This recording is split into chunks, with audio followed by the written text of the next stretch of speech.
La esposa de David pues no sabía el privilegio que David tenía, eso era correcto.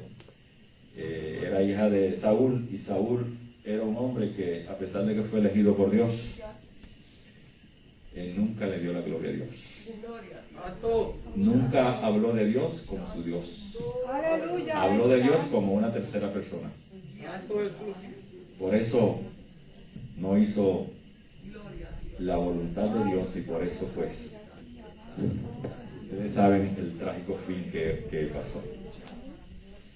Bien, los caballeros brillan por su ausencia. Culto de caballeros, ya vemos 3, 4, 5, 6. Somos unos 12 o 13. Pero los que estamos aquí nos estamos gozando. Y ese es el propósito de llegar a la casa de Dios. De gozarnos en las maravillas del Señor y de gozarnos adorando a Dios, que es un privilegio grande que tiene el cristiano.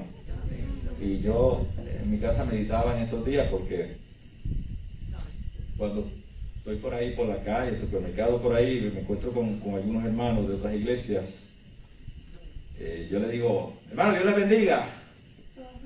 Y yo veo que si ellos me ven primero, no me dicen, hermano, Dios te bendiga.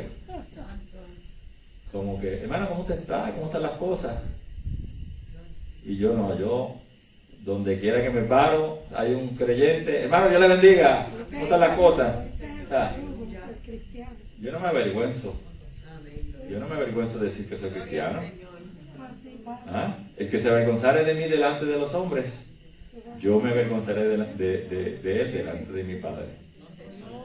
Y hay otro verso que dice, delante de los santos ángeles. Porque los ángeles son los ministradores. Ellos son los que están allí. Es decir, quién sube y quién no sube. Bien, en esta hermosa noche del Señor, yo creo que el mensaje pues no es muy largo, no se va a terminar hoy. Tiene continuación.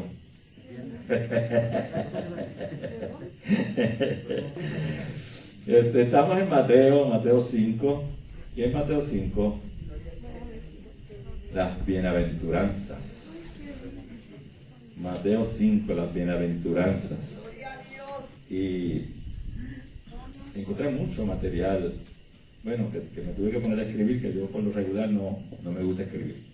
No que no me gusta escribir, sino que no me gusta preparar sermones escritos. Porque Dios sabe la necesidad del pueblo. Yo no la sé. Dios la sabe. Yo me preparo con un sermón. Yo estudio, busco y me preparo con un sermón. Pero cuando me paro aquí, Dios hace lo que Él quiere. Porque Él es el que manda, no soy yo. Y Él trae lo que el pueblo necesita. Y yo tenía la inquietud hacía días, bueno, yo tengo la costumbre ya, de que si predico hoy, ya mañana yo estoy buscando otro sermón. Porque yo digo, en cualquier momento la pastora me dice, Otilio, te toca. Y entonces tengo que estar preparado, Y yo siempre ya prediqué hoy, pues ya mañana yo estoy pensando, Señor, ¿qué necesita el pueblo? Señor, ¿en qué me preparo? Señor, ¿qué busco? Y me cae empiezo a buscar, empiezo a prepararme. Bien, Mateo 5, el sermón del monte, las bienaventuranzas. Déjame quitarme esto. Empiezo a sudar rápido. El tema de hoy era monte. Así que los caballeros se supone que se prendieron un texto con la palabra monte. Dice, este sermón del monte se le llama sermón del monte porque Jesús subió a una ladera y comenzó a enseñar a los discípulos, no a la multitud. Uno pensaba que la multitud, porque dice el verso 1, viendo a la multitud, subió al monte, y sentándose, vinieron a él sus discípulos, y abriendo su boca les enseñaba, diciendo. O sea, la multitud siempre seguía a Jesús. Y no eran 2 o 3. Vemos cuando nos habla de la alimentación de 4,000 en una ocasión, en otra ocasión de 5,000. Y lo que se contaban eran los hombres mayores de 30 años. O sea, que usted súmele jóvenes menores de 30 años, niños y damas que habían allí. ¿Cuánto era la multitud? Y no había carro, era de a patita. Venían de todos los pueblos cercanos, de distancias, a escuchar a Jesús hablar y a buscar sanidad. Porque por eso un día el Señor le dice, ustedes me siguen, pero ustedes me siguen por los panes y los peces. ¿Por qué? Porque ellos buscaban la sanidad de sus cuerpos. Estaban enfermos y seguían a Jesús. Unos novelereando, porque sabe que ese es el ave que más abunda, el averiguado.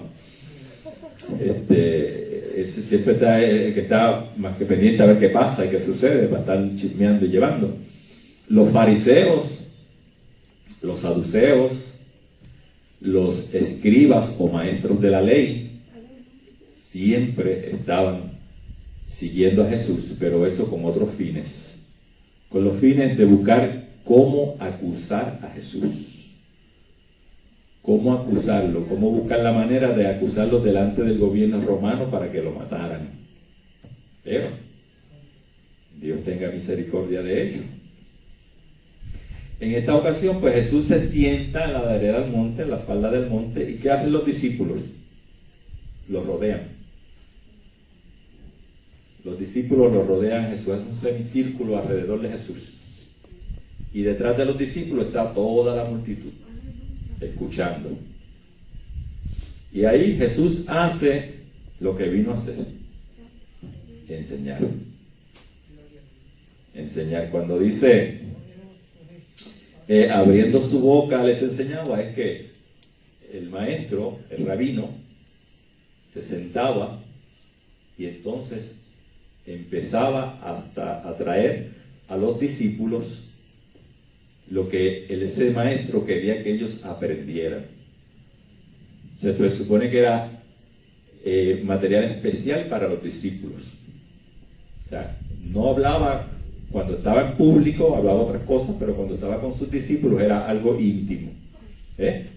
Por eso ahora cuando Jesús se sienta y comienza a enseñarles, les dice en el verso 3, bienaventurados los pobres en espíritu, porque de ellos es el reino de los cielos. Bienaventurado y dichoso es lo mismo. Dichosos, afortunados. Cuando hablamos de alguien dichoso o algo afortunado, estamos diciendo que las cosas sean buenas para él, que son buenas para él, que sean formidables, o sea, que sean de beneficio. Bienaventurados los pobres en espíritu. ¿Y qué es un pobre en espíritu? Porque sabemos de la pobreza física, ¿verdad? La pobreza que todos tenemos, que a veces estamos arrancados, tenemos un peso en el bolsillo. A veces tenemos que estar cogiendo prestado para pasar el mes, en lo que llega el chequecito. Pero aquí está hablando en el espíritu. Jesús está describiendo al discípulo que reconoce en su corazón. Escuchen esto. Jesús cuando dice bienaventurados los pobres en espíritu, lo que está es descubriendo aquel discípulo que reconoce en su corazón que no tiene recursos espirituales o méritos propios. En arroz y habichuela. Aquel cristiano que reconoce que necesita de Dios para poder seguir adelante. Que necesita de Dios para que le dé nuevas fuerzas cada día. Que con sus propias fuerzas él no puede seguir adelante. Él reconoce que espiritualmente él es poco. Él es poco espiritualmente, pero que necesita mucho del Señor, necesita la llenura del Señor, necesita el Espíritu de Dios, necesita que Dios le dé en abundancia. Él reconoce que él no tiene las fuerzas para por su propia fuerza seguir adelante. Y eso me recuerda al fariseo y al publicano. ¿Se acuerdan, verdad? La parábola del fariseo y el publicano. Aquel hombre publicano se sentía tan humillado o se sentía tan pobre, podemos decir en este sentido espiritual, que no se atrevía ni levantar sus ojos arriba. Porque él reconocía que era un hombre pecador, que había fallado, que había pecado, que había ofendido a Dios, y no se atrevía siquiera a alzar su vista. Por eso con su vista, con su cabeza baja, decía al Señor: ten misericordia de mí, mi Dios, Señor. Mientras aquel fariseo, ¿qué hacía? Se daba en el pecho: gracias, Señor, que yo no soy como este. Gracias, Señor. Mira, Señor, yo ayuno 2 veces en semana. Yo doy diezmo de todo lo que tengo, hasta del jardín, el recao y el cilantrillo, todo lo que sembraba, de todo daban diezmos. Gracias que no soy como él. Tenía un espíritu altivo. Y Dios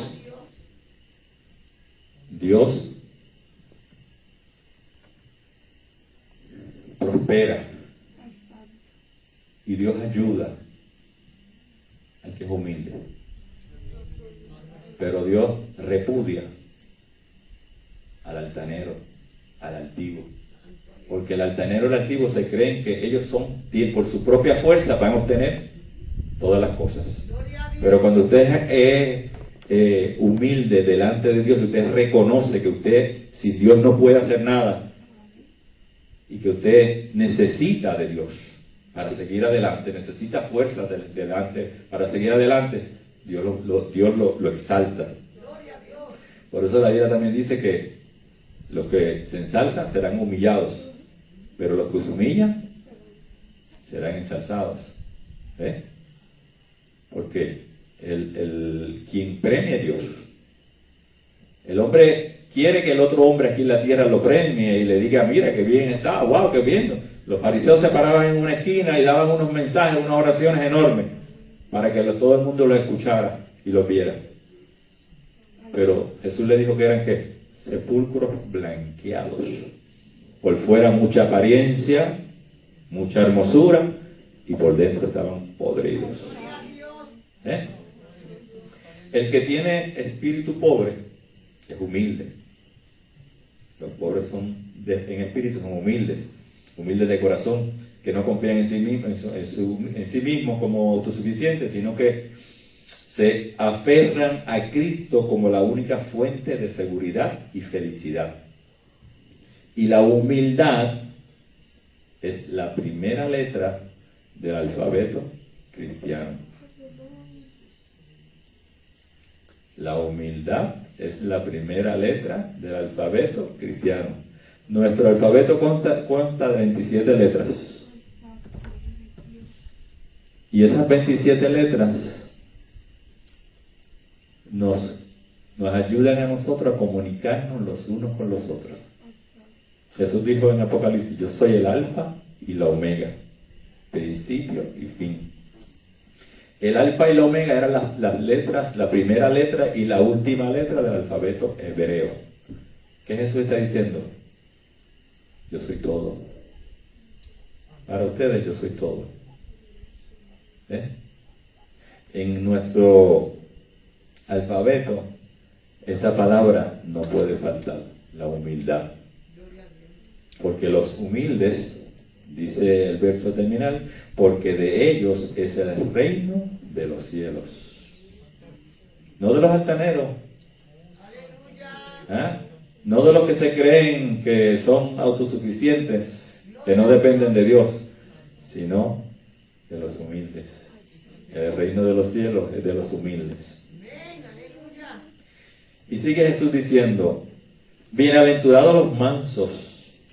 No, perdónenme, brinqué una. Bienaventurados los que lloran, porque ellos recibirán consolación.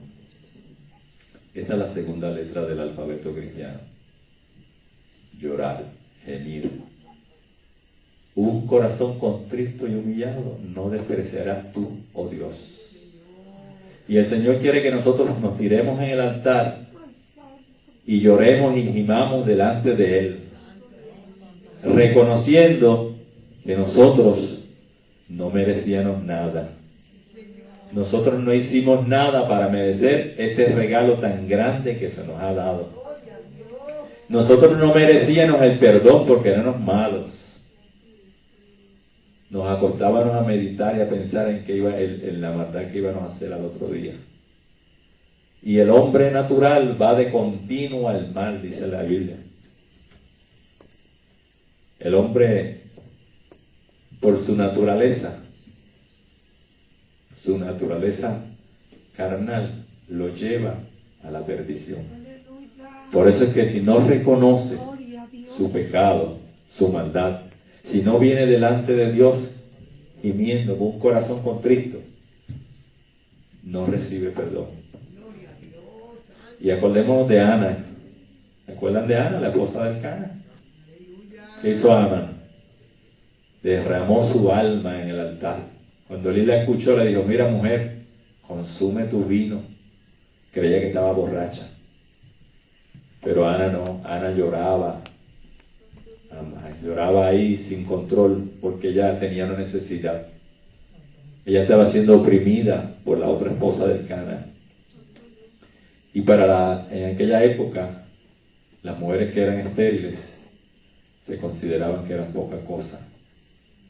Y se consideraban que era que Dios las había castigado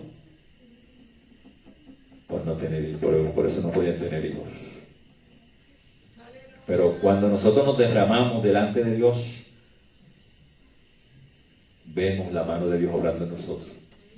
Hay muchas razones por las cuales llorar, y muchas razones por las que lloramos. A veces lloramos de gozo, ¿verdad que sí? Cuando sentimos una emoción bien grande, lloramos de la alegría. A veces lloramos de dolor. A veces lloramos porque tuvimos una pérdida material. ¿Cuánta gente usted ve en las noticias llorando porque se le quemó la casita, se le inundó la casita? Y usted ve a la gente llorando sin consuelo porque era todo lo que tenía. Hay mucho. El hombre tiene muchas cosas porque llora, ¿sabes? Pero la realidad es que el hombre necesita llorar y gemir delante de Dios para obtener el perdón de Dios. Tenemos que reconocer que hemos fallado, que le fuimos infieles a Dios. Tenemos que reconocerlo. ¿Y cómo lo reconocemos? Cuando nos tiramos ahí a llorar. Y cuando nos tiramos ahí a llorar y a gemir delante de Dios, eso le agrada a Dios. Eso mueve el corazón de Dios. David era uno que sabía cómo mover la misericordia de Dios para él. Cuando pecaba, porque era un hombre como usted y como yo, cuando pecaba, ¿qué hacía? Se rasgaba sus vestiduras, se ponía vestiduras de silicio, se acostaba en un baño de ceniza y empezaba a llorar ahí delante de Dios y a gemir para que Dios tuviera misericordia de él. Y sabía que la misericordia de Dios era grande y los hombres no tenían misericordia. Con sus lágrimas manifiestan un sincero arrepentimiento y deseo de reconciliarse con el Señor. Ellos serán consolados. Los que lloran serán consolados. Hay consuelo para ellos. Hay consuelo. Bienaventurados los mansos, porque ellos recibirán la tierra por heredad. Mansos. ¿Qué es mansedumbre? Mansedumbre es sinónimo de humildad. ¿Ven cómo las bienaventuranzas se conectan una con la otra? Espíritu pobre, los que lloran, los mansos. Porque el reino de los cielos no es de los altaneros, no es de los que se creen superiores a los demás. no es los que desprecian a sus semejantes. Son los que no importa el estatus que tengan, pues tratan a los demás de igual a igual. Tratan a los demás de igual a igual. No se sienten superiores porque tienen más educación, porque tienen más dinero, porque tienen más posesiones. La humildad. Y esta es la tercera letra del alfabeto del cristiano, la humildad. Describe un carácter suave, apacible, dócil, dulce, benévolo, considerado y modesto. Así es el humilde. Voy a leerlo nuevamente. El humilde o los mansos tienen un carácter suave, apacible, dócil, dulce, benévolo, considerado y modesto. El término manso en la Biblia significa humildad. El discípulo manso es el que aprende, se somete y obedece a su rey. ¿Vieron eso? El que aprende, el que se somete y el que obedece. Porque cuando usted no obedece, usted es un rebelde.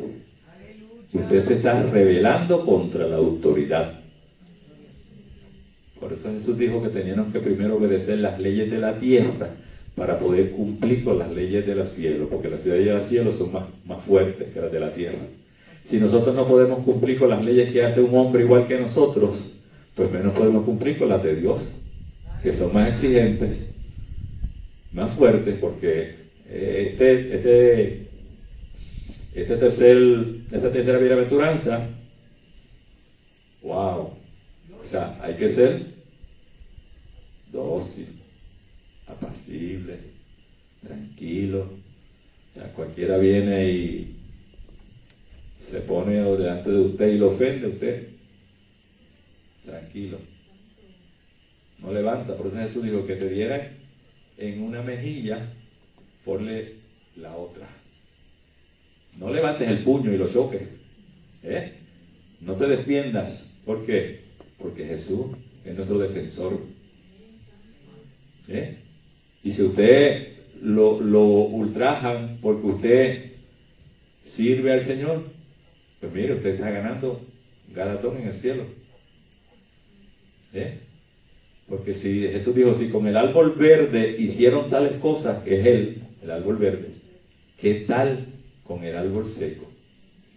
Dicen que del árbol caído todo el mundo hace leña, ¿verdad? Si con Jesús hicieron todas esas cosas que hicieron, con ser Él tan manso, tan pacífico, tan bueno, que lo que vino a hacer fue hacer bien en la tierra, y lo crucificaron, lo maltrataron, hicieron con Él como si hubiese sido el peor de los ladrones, el peor malhechor que hubiese sobre la faz de la tierra. Pues miren, nosotros no somos mejor que Él.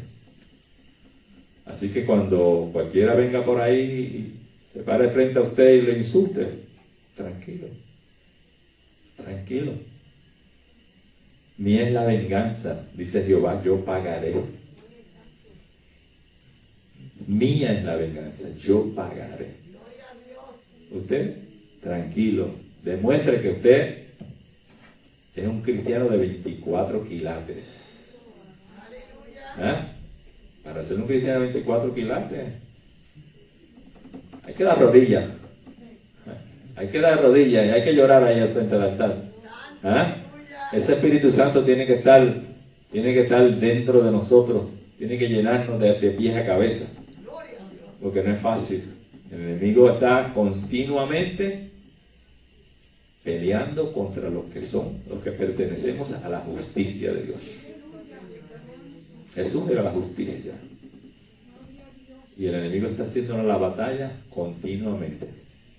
Y no es fácil. Jesús nos dio el ejemplo máximo de mansedumbre al someterse al Padre y hacer su voluntad. Desde antes de la fundación del mundo, Jesús le dijo al Padre: Padre, envíame a mí, yo iré. Yo pagaré el precio por el rescate o la redención por los seres humanos. Y Él se sometió al Padre. Dejó su trono de gloria, dejó todo la posición que tenía como el Hijo de Dios para venir aquí a la tierra, tomar un cuerpo humano, un cuerpo como el de cualquiera de nosotros, porque Él era 100% humano y 100% Dios. Tomó un cuerpo como el nuestro, sujeto a debilidades, a pasiones, a necesidades, porque cuando salió de los 40 días del ayuno ya tenía hambre. Cuando estuvo allá hablando con la samaritana tenía sed, estaba cansado.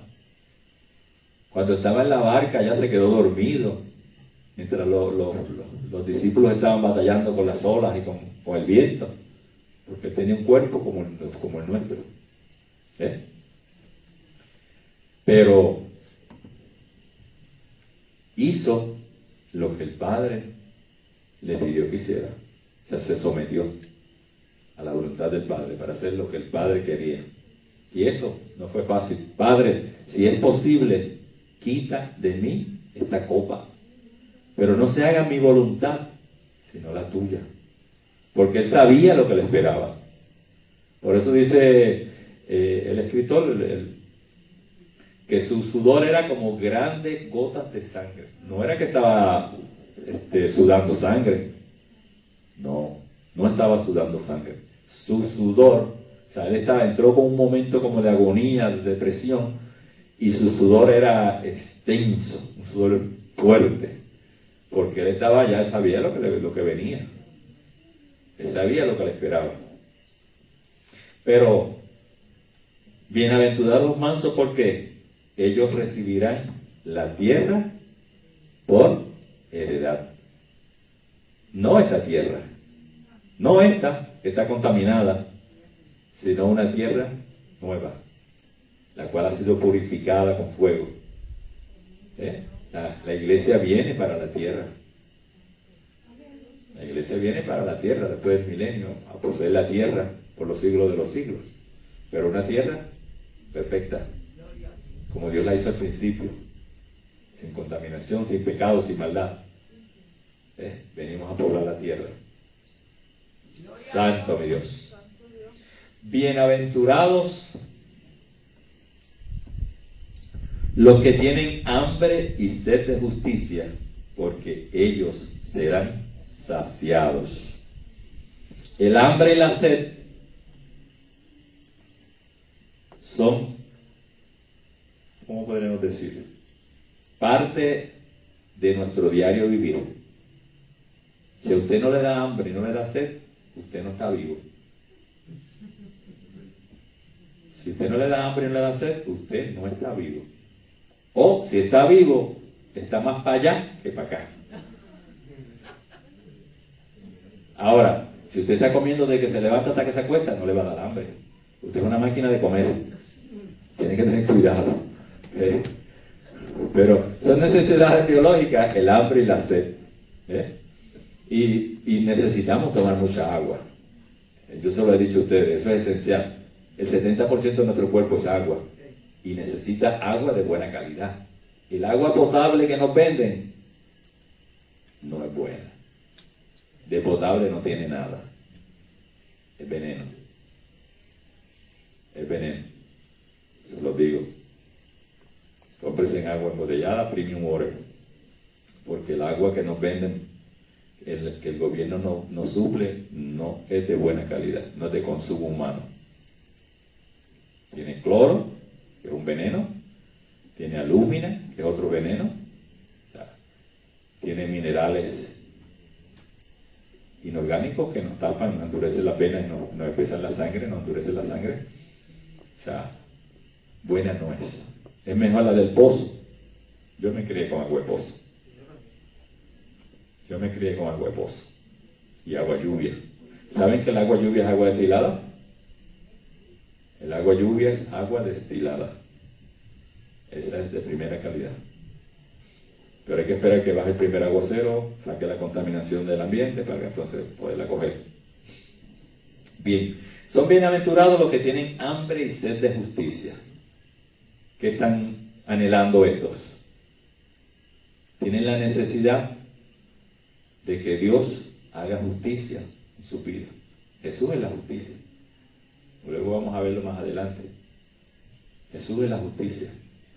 Y ellos anhelan, claman para que Dios haga justicia. Y no simplemente con ellos, o para ellos únicamente.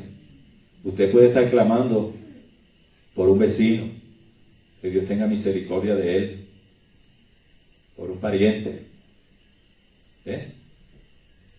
Gente que usted sabe que están marginados, atropellados. Y usted está clamando por ellos, para que Dios establezca su justicia. ¿Cuándo Dios va a establecer su justicia? ¿Se acuerdan de aquellos que estaban debajo del altar, que Juan vio debajo del altar? Que estaban clamando por justicia, supuestamente para ellos, para que Dios hiciera justicia y vengara sus muertes. Apocalipsis. Que se le dijo, quédense quietos ahí. Quédense quietecitos ahí, porque todavía faltan otros muchos más como ustedes. Pero ¿qué se le hizo? Se le dieron vestiduras blancas a todos aquellos que estaban debajo del altar. ¿Por qué? Porque ya estaban salvos. Ya eran salvos. Habían muerto en la tribulación, bajo la tribulación, porque no habían adorado a la imagen ni a la bestia, y habían dado sus vidas por el Señor. Ellos clamaban por justicia. Ellos clamaban por justicia, que el Señor hiciera justicia por ellos. Pero Dios va a hacer justicia, claro que sí. ¿Acaso Dios es injusto? ¿Verdad que no? Cuando leemos el Padre Nuestro, que dice, vénganos a tu reino, hágase tu voluntad, así en el cielo como en la tierra. ¿Qué estamos clamando? Para que Dios establezca su reino aquí en la tierra. Cuando Dios establezca su reino aquí en la tierra, va a haber justicia. Se van a acabar las injusticias. Se van a acabar las necesidades del hombre. Porque Dios va a establecer su justicia. Ya no hay que clamar. Ya no hay que clamar. Ya no hay que estar gimiendo y clamando. Señor, ten misericordia, Señor. Mira, fulano que me tiene el guante puesto todos los días. Y no hago más que tirarme abajo y empiezan las indirectas. Y empieza como nosotros decimos, a meter puya. Porque hay vecinos así. Hay vecinos así. Pero nosotros oramos por ellos, para que Dios tenga misericordia de ellos. Ahí usted demuestra la humildad. Y ahí usted clama por justicia. No que se haga justicia aquí en la tierra por usted. Porque ya usted tiene al justo de los justos. Usted lo tiene como usted. Y este usted le pertenece. Porque usted le pertenece a Él, porque usted se rindió a Él delante de Él. Pero estos clamaban por justicia. Pero Jesús está hablando del hambre y sed espiritual. Sed por la justicia personal, sed por el deseo de hacer lo recto delante de Dios. Debe haber hambre porque se extienda y se establezca el reino de Dios entre los hombres. Ese es el anhelo que tenemos que tener nosotros. Ese es el hambre y la sed que tenemos que tener. Que Dios establezca su reino entre medio de nosotros. Que Dios nos cuide. Que Dios nos proteja. Y dice, termina el verso diciendo que ellos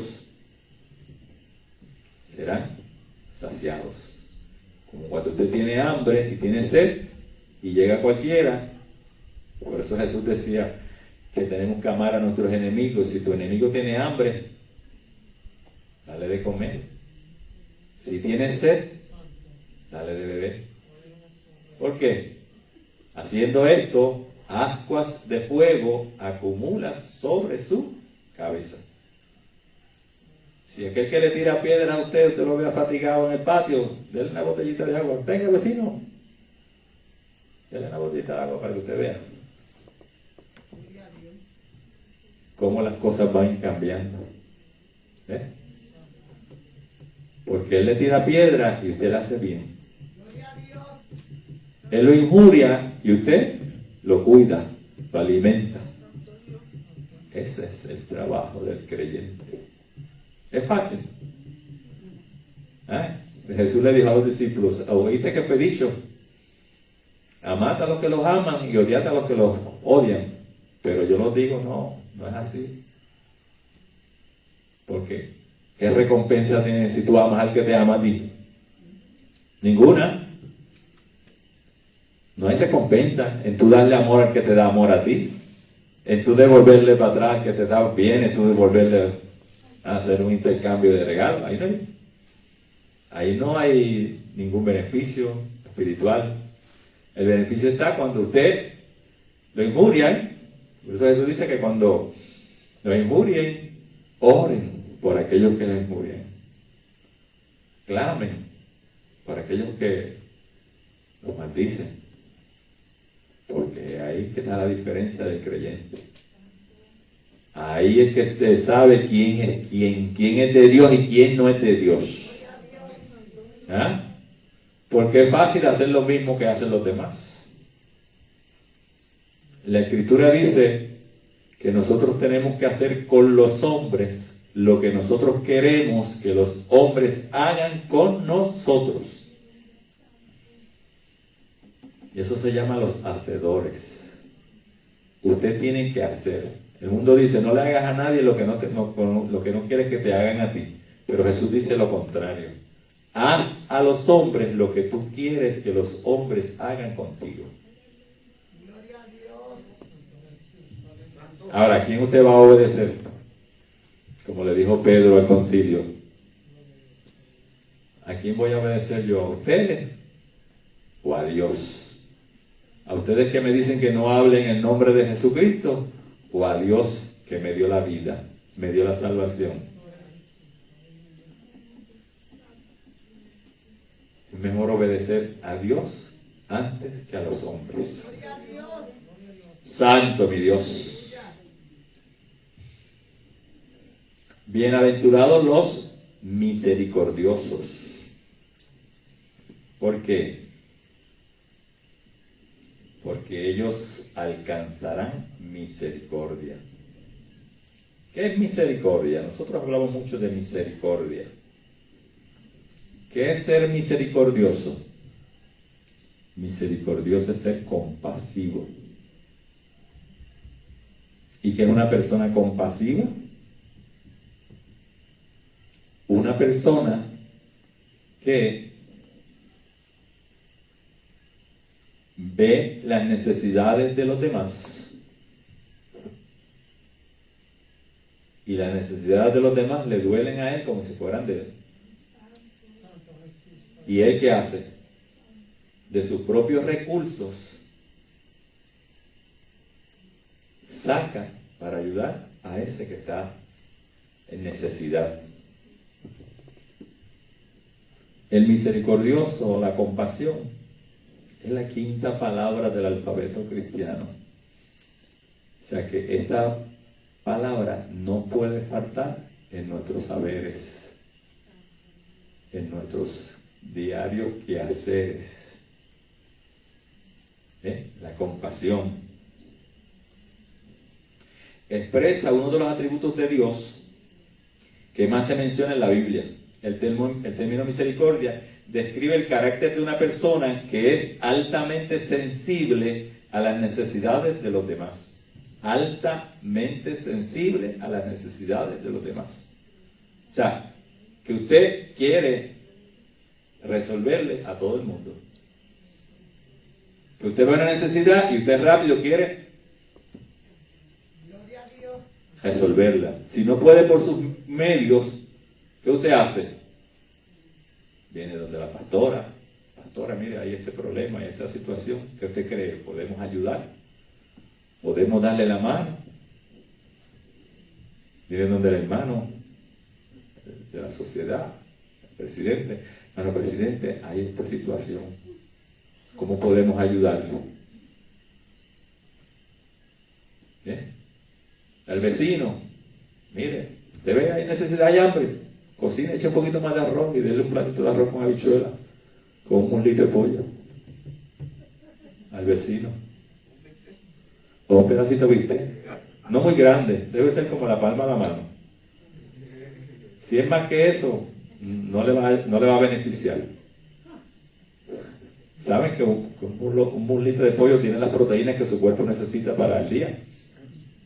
Y nosotros no nos comemos un mulito, el muslo con la cadera así de grande que coge la mitad del plato, ¿verdad? Pero las exageraciones son las que nos matan. Pero vamos, o sea, el misericordioso es sensible ante la necesidad de los demás. O sea, que no es indiferente ante la necesidad del vecino, del compañero. O sea, usted no puede ser indiferente, porque usted es diferente. Usted es un siervo de Dios, una sierva de Dios. Usted tiene que demostrar, donde quiera que se para, que usted es diferente, que usted es una nueva criatura, que usted no es más de lo mismo. ¿Y cómo usted lo demuestra? Con sus hechos. Con sus hechos. Santo mi Dios. Maravilloso es el Señor. Se identifica con la necesidad de ellos, responde con sus propios recursos a satisfacer la necesidad de otros. Cuando es ofendido siempre está a disposición de perdonar. Y esto sí es, cuando es ofendido siempre está en la disposición de perdonar.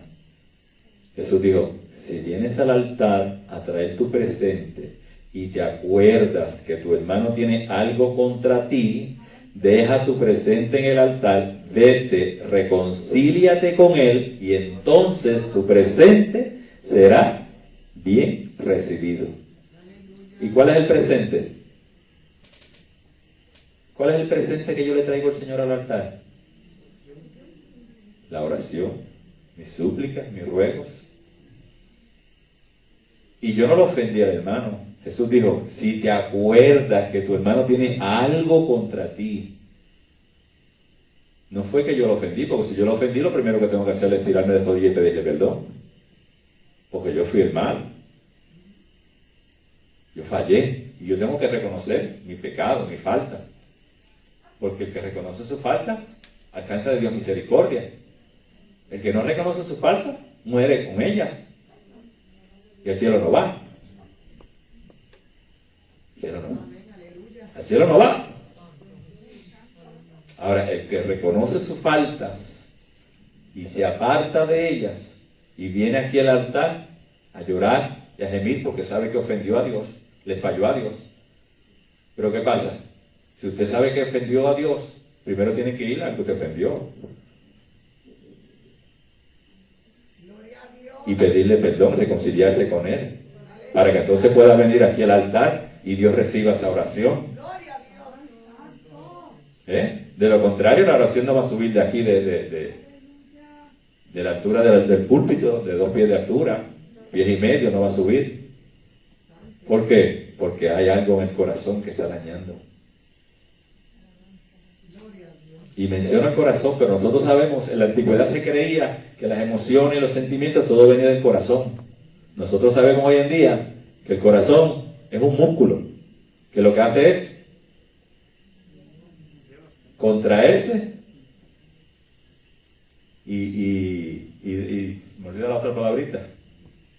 Contraerse, se contrae y se vuelve a su estado normal. Se contrae por impulsos eléctricos que recibe de aquí del cerebro.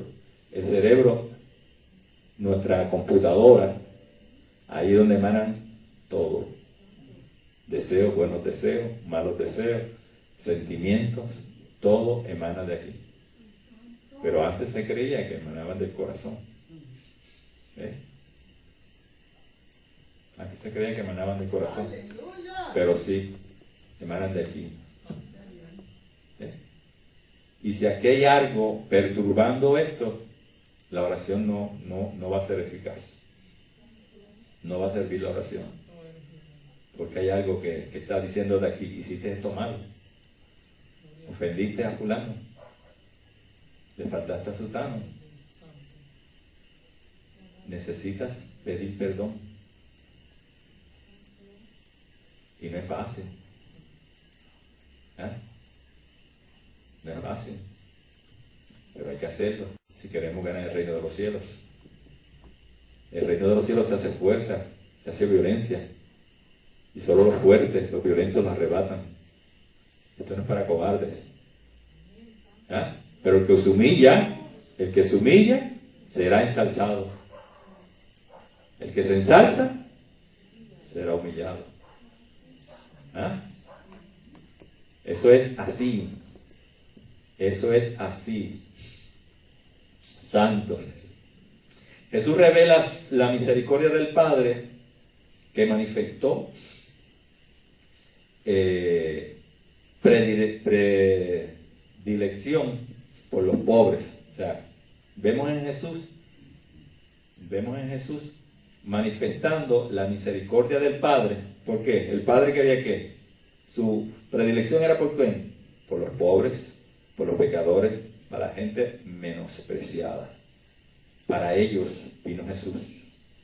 Porque sus líderes religiosos, que eran los que tenían que velar por ellos, cuidar de ellos, adoctrinarlos, enseñarlos, ¿qué hicieron? Le sacaron el cuerpo, porque los líderes religiosos se creían que eran tan y tan santos que si compartían con el pueblo humilde se contaminaban. A ese extremo llegaron los fariseos. Y a esa gente es que viene Jesús. Por eso cuando Juan envía a sus discípulos a donde Jesús a preguntarle si era él el que tenía que venir o esperaban a otro, ¿qué Jesús le dice? Vayan, díganle a Juan: los ciegos ven, los cojos andan, los enfermos son sanados, y el evangelio es predicado a los pobres. Y el evangelio es predicado a los pobres, porque los pobres eran los marginados de aquel entonces. Toda la carga de la ley, todo lo que se antojaban los fariseos de convertirlo en ley, que convirtieron todas sus costumbres y tradiciones en ley, 613, las ponían sobre el pueblo. Ellos no las tocaban ni con un solo dedo. El pueblo tenía que obedecer. Y si no obedecía, ¿qué hacían? Los mataban. Para eso el día sábado cogían piedras y las tenían allí. Porque me acuerdo en una ocasión cuando trataron de apedrear a Jesús en el mismo templo. Las piedras estaban allí. O sea, que ellos tenían las piedras preparadas en todo momento. No había misericordia. No había misericordia. Por eso Jesús dice: misericordia quiero y no sacrificio. Porque ellos mucha cosa con los sacrificios y el templo era un Dios y adoraban el templo, pero no había misericordia. A un hombre simplemente porque fue a recoger un pedazo de leña para cocinar, un día un sábado, lo apedrearon y lo mataron. No había misericordia. No había misericordia. Todas las leyes y toda la presión que ellos ejercían era contra el pueblo. Por eso que Jesús viene a los humildes, a los pobres, a los necesitados. Por eso creo que fue en casa de Simón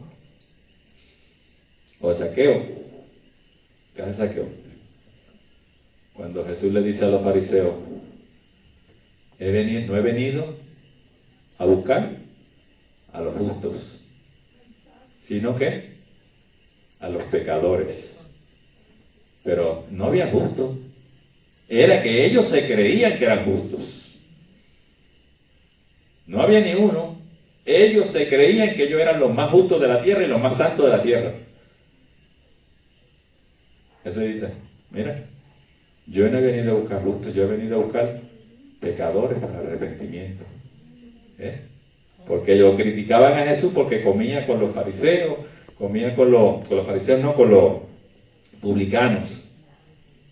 Porque acuérdense que Mateo era publicano, los recorredores de impuestos.